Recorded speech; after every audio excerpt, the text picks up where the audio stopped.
What it do, bruh? Talk of the town, Nintendo, Doc Trey still holding it down, still make the best games, and you know this, bro. It's the truth. If you don't like it, you can have that seatbelt.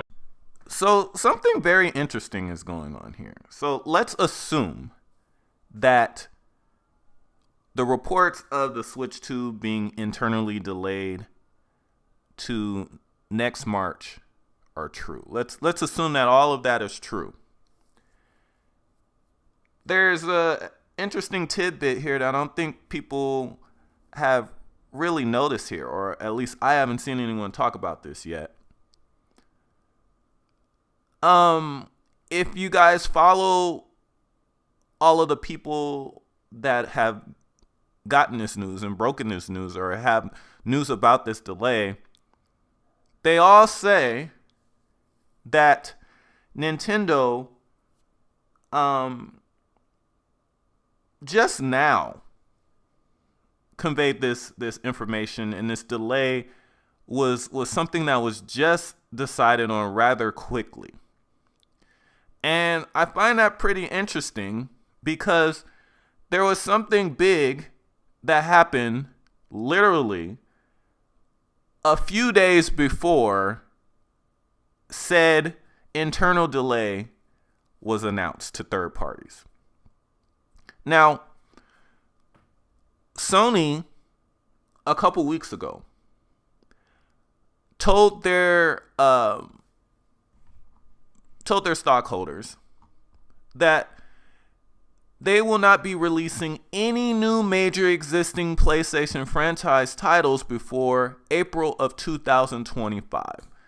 So that means none of the big first-party established franchises that you associate with PlayStation would be releasing before next April of 2025.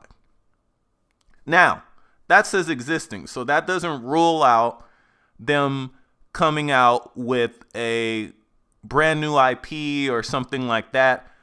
But if we're going by historically, first party Sony games that aren't by like a Naughty Dog or Insomniac or Sony Computer Entertainment, they don't tend to do very well. And the fact that Sony made it a thing to announce this to their shareholders, they're telling them pretty much there's not going to be any big major first party titles for PlayStation before April of 2025. And that's pretty interesting because as soon as this news was announced, a lot of people were pretty much like, dang, what is Sony doing?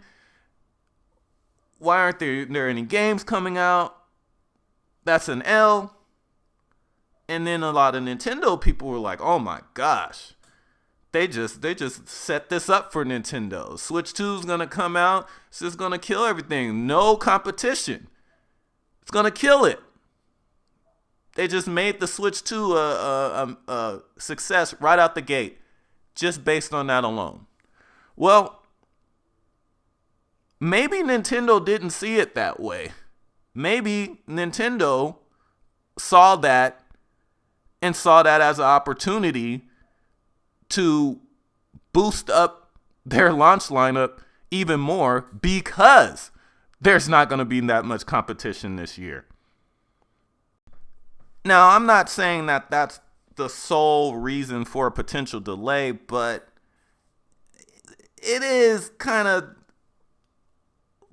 fishy that literally a few days after your main competition announces that they have no major titles coming out from their first party studios until next April, you announce to developers that you're going to delay your new system that you expected to come out that year to exactly 1 month before Sony says their new stuff is going to come out.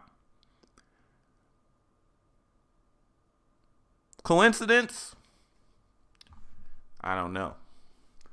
But that is very interesting. Let me know what you guys think in the comments section.